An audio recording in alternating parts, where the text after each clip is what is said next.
जो वचन है जो आप सुनेंगे और वो इस बात पर है, बैप्टिज्म एंड द लॉस,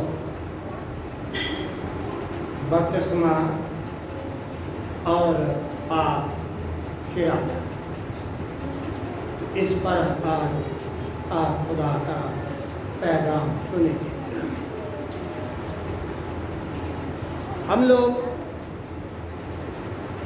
ये अच्छी तरह से जानते हैं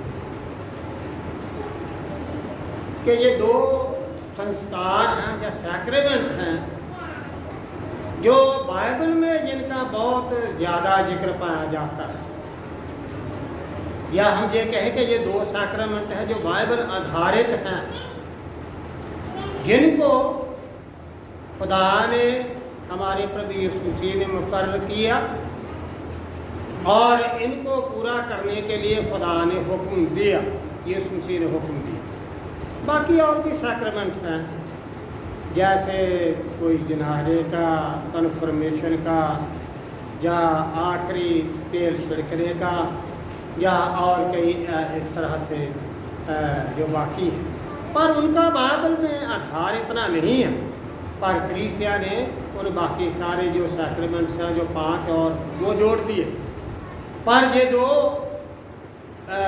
ऐसे सैक्रेमेंट हैं या संस्कार हैं जो जिनका आधार बाइबल में है और जिनके लिए खुदा यीशु मसीह ने ये फरमाया कि हम इन दोनों सैक्रेमेंट्स को हम लोग अपनी ज़िंदगी में धारण करें या लें, या इस पर इन दोनों सैक्रेमेंट को पूरा करते हुए खुदा की बातों पर हम अमल करें। सबसे पहले हम बैप्टिज्म के लिए देखेंगे कि बपतिस्मा की जो उसके लिए जो शब्द आया वो एक ग्रीक शब्द है, बैप्टिजो, जिसका मतलब ये है पवित्र हो जाना, या हम ये कहें डूब जाना, या हम ये कहें मर जाना। तो ये उसका मतलब है असल में बैप्टिजो, जो ग्रीक शब्द है, तो उससे ये शब्द आगे बैप्टिज्म निकला। और इस बैप्टिज्म को चलाने वाले या शुरुआत करने वाले यूहन्ना बपतिस्मा देने वाले यूहन्ना, जो कि जकरिया का बेटा था, और उसने इसको शुरुआत इसकी की। और ये कहा जाता है, इतिहास या कई ऐसे परंपराएं ये बात बताती हैं कि यूहन्ना असेनी जाति में गया। जैसे वो बड़ा हुआ वो जंगल में चला गया और वहाँ पर असीनी लोगों में वो शामिल हुआ। और असीनी लोगों की ये एक विधि थी कि वो किसी को जब अपने ग्रुप में, अपने ग्रोह में शामिल करते थे तो उनकी शुद्धिकरण करते थे, उनको नहलाते थे, दही से नहलाते थे। वहीं से खुदा ने यूहन्ना को भी ये हुक्म किया या प्रेरणा दी कि वो इस रस्म को आगे बढ़ाए, और इसीलिए यूहन्ना ने इसकी शुरुआत की। और उसने सारी दुनिया को ये फरमाया, सब लोग आए, बैप्टिज्म लें, अपने गुनाहों का इकरार करें, तौबा करें, खुदा की ओर फिरें। और उसने भी ये कहा कि खुदा की बादशाह जो है वो भी नज़दीक है, और अपने आप को ठीक करो, अपने रास्तों को ठीक करो। तो यूहन्ना ने इसकी जो शुरुआत की, यूहन्ना बपतिस्मा देने वाले। पर हम बड़ी बात देखें कि ये यूहन्ना जो पश्चाताप का बपतिस्मा देता था, तो पर इस बैप्टिज्म का जो असली मतलब यह वो है असल में है क्या? बैप्टिज्म एक असल में देखा जाए तो वो एक किस्म का डिक्लेयर करने वाली बात, आज से मैं मसीह का हूँ, वो खुलेआम लेता है बैप्टिज्म, और लोगों के सामने गवाही देता है कि मैंने यीशु मसीह को कबूल कर लिया, अब मैं मसीही समाज में हूँ। पर जैसे मैंने आपको बताया कि बैप्टिज्म का जो असल में तो मतलब ये है कि अपने गुनाहों से फिर कर खुदा को ढूंढना, रब को ढूंढना। बाइबल में लिखा, आपने यशायाह की किताब में से सुना, वहाँ पर लिखा है 55 बाब में सियात में, यहोवा नू भालो जाति को लभ सके, ओनू पुकारो जाति को नेड़े आ। दुष्ट अपने राह नू त्यागे अते बुरियार अपने ख्यालां नू, ओ यहोवा वल मुड़े तो उस ते रहम करे अते साडे परमेश्वर वल जो अत दयालु। बैप्टिज्म का असल में मतलब ये है कि एक नई जिंदगी की शुरुआत करना, एक दौड़ को शुरू करना, बुराई से फिरना, बुराई से फिर कर खुदा की तरफ अपने कदम आगे बढ़ाना। पर हम कई बार अक्सर धार्मिक रस्में ही पूरी करते, हम सर्टिफिकेट लेते हैं ये साबित करने के लिए वाकई में मैं मसीह में। कई बार कई लोग आते हैं, पारी साहब जी लेके बच्चे का सर्टिफिकेट दे दीजिए और पैसे जो मर्जी ले लीजिए। मैं कई बार कहता हूँ नहीं, ये काम मैं नहीं कर सकता। बड़ी बात ये है कि जो यहाँ पर मौजूद हो और वो इकरार करे मसीह का, तो तब मैं उसको बपतिस्मा दूंगा और तब सर्टिफिकेट इशू करूँगा। पर बड़ी बात यह है कि लोग इस बैप्टिज्म को एक अपनी आइडेंटिफिकेशन मानते हैं, पहचान मानते हैं कि मैं मसीह का, मैं मसीही हूँ और मैं मसीही समाज में शामिल हूँ। पर बाइबल ये नहीं फरमाती है कि हम ऐसे बैप्टिज्म हम लें या उसका मतलब ऐसे समझें। पहला पत्रस 3 बाब 21 आयत में लिखा, ये बपतिस्मे का नमूना ये शरीर की जिस्म की मैल उतारना नहीं, बल्कि शुद्ध अंतःकरण से परमेश्वर को ढूंढना। शुद्ध मतलब कॉन्शियस से या पाक जमीर से, या अपनी जो कॉन्शियस है उसको साफ करके रब को ढूंढना, खुदा को ढूंढना। ये असल में सही बैप्टिज्म। वहाँ पर ये लिखा, ये बपतिस्मे का नमूना। जो लोग 8 लोग जो बचे नूह के तूफान में से, नूह और उसका खानदान, तो आप ये देखें वो उस पानी में तैरते रहे, वो डूबे तो नहीं, बल्कि अगर वो खुदा का डर रखते थे तो पानी ने उनको ऊपर उठाया, उनको डुबोया नहीं, क्योंकि उनकी ज़मीर, उनका दिल, उनकी ज़िंदगी साफ थी। वो पाक ज़मीर से या पाक पवित्र कॉन्शियस से वो खुदा को ढूंढते थे। इसीलिए खुदा ने उनको पानी के ऊपर उठाया, किश्ती को उठाया, और किश्ती डूबी नहीं। तो ये है असमें ये नमूना बैप्टिज्म का मतलब, खुदा को ढूंढना। पर हम ये कहें तो ये उस वक्त तो ये रस्म चली नहीं थी बैप्टिज्म की, पर बाइबल में लिखा गया है बपतिस्मे का नमूना।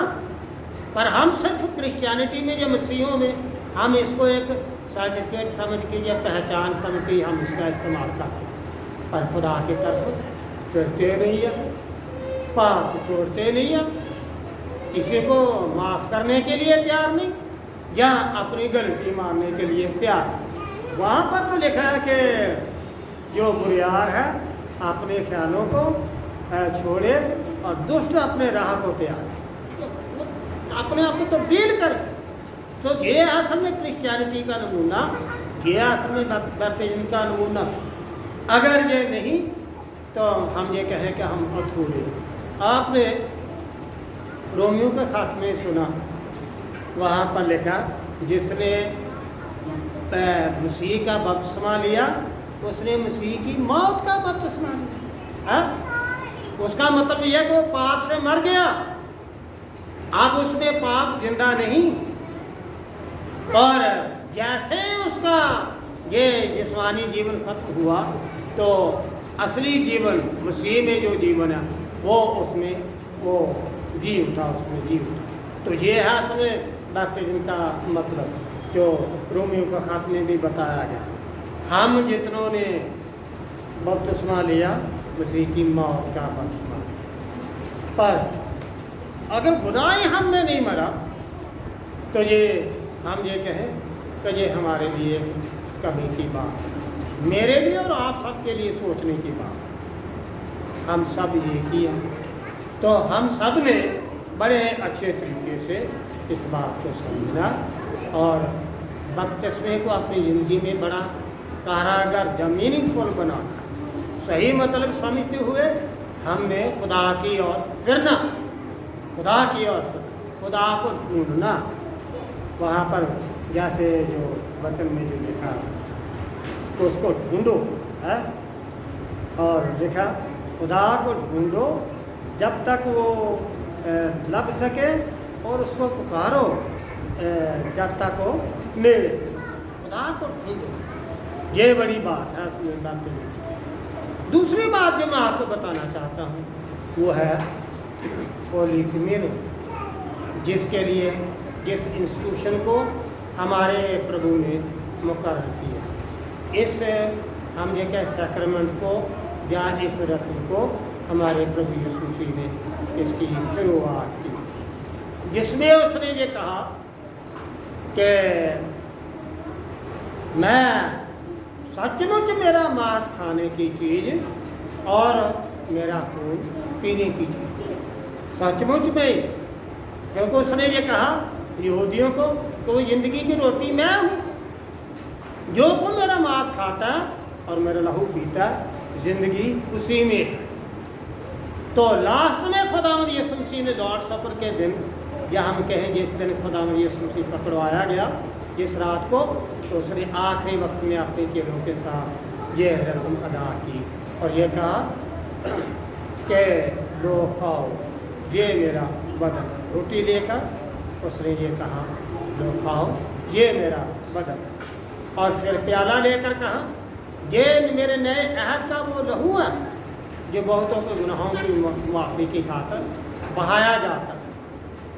तो ये उसने प्रभु ने ये कहा ये मेरे नए नेम का वो लहू ये बहुतों के गुनाहों की खातर बहाया जाता है। इसीलिए यूहन्ना की इंजील में ये फरमाया कि सचमुच मेरा मांस खाने की चीज़ है और मेरा लहू पीने की चीज़ है, मेरा लहू पीने की चीज़। वह कहने लगे कि ये हमें अपना मांस खिलाएगा, कैसे खिलाएगा? तो ऐसे ऐसे बातें यहूदी करने लगे। और यीशु मसीह ने कहा क्या कहा, सचमुच मेरा मांस खाने की चीज़ और मेरा लहू पीने की चीज़। जो मेरा मांस नहीं खाता, मेरा लहू नहीं पीता, तो उसमें ज़िंदगी नहीं। उसका मतलब ये है कि जब हम पाक शराकत में शामिल होते हैं हम सब, हम ये तो सोच लें कि अगर मेरी ज़िंदगी बची है, अगर मुझे मुआफ़ी मिली है, तो यीशु मसीह की सलीब के वसीले से, उसके खून बहाए जाने के वसीले से। अगर मुझ पर दया हुई है तो यीशु मसीह का खून पर, यीशु मसीह का जो खून सलीब पर बहा, उसके वसीले से हम पर दया हो। तो हम याद करें हम क्या करते हैं, चुपके से ले तो लेते हैं आखिर पर क्या खुदा का हम शुक्र करते हैं, हे बाप तेरा शुक्र है कि तूने हमें कितना प्यार किया कि मेरे गुनाहों के बदले में तूने अपने बेटे यीशु मसीह को सलीब पर कुर्बान कर, उसने दुख उठाया, उसने लहू बहाया। कम से कम हम खुदा का शुक्र तो कर ले। हम ये सोचें कि मैं और आप इस ज़िंदगी के हकदार नहीं थे, पर खुदावंद यीशु मसीह ने अपने लहू के वसीले से मुझे और आप सबको जीवन का हकदार बना दिया, ज़िंदगी का हकदार बना दिया। हम वो ज़िंदगी पाने के लायक नहीं थे, पर हम इसका शुक्र करें। खुदा बाप तेरा शुक्र है, तेरा शुक्र। आप ये देखें, आप किसी को कुछ दें और अगर आप उसका थैंक यू ना करें तो उसको कितना बुरा लगेगा। आप ये देखें कि ये कितनी बड़ी शुक्रगुजारी की बात है, सबसे बड़ी शुक्रगुजारी की बात। तो हम जब मेज़ पर आते हैं खुदा की मेज़ पर, तो हम ये याद करें कि मैं तो इस लायक नहीं था, मैं बचने के लायक नहीं था, मैं सजावार था, पर खुदा ने अपना खून सलीब पर बहाकर मुझे बचा लिया। तो हम खुदा का शुक्र करें और ये हमारी ड्यूटी बनती है, फ़र्ज बनता है कि हम इस बात की गवाही दें। अगर आज मैं कुछ हूँ, अगर मैं आज पूरा अच्छा विश्वासी हूँ, अगर आज मैं बचा हुआ हूँ, अगर आज मैं बहुत अच्छा हूँ, तो ये उसी के खून बहाने के उसी के। तो हम इस बात की गवाही भी दें, लोगों को बताएं, लोगों को इस बात की गवाही दें। कई बार हम बड़ा घबराते हैं, परेशान होते हैं कि हम अपनी छोटी छोटी मुश्किलें खुदा के आगे पेश करते हैं। मैं भी करता, हम भी सब करते हैं।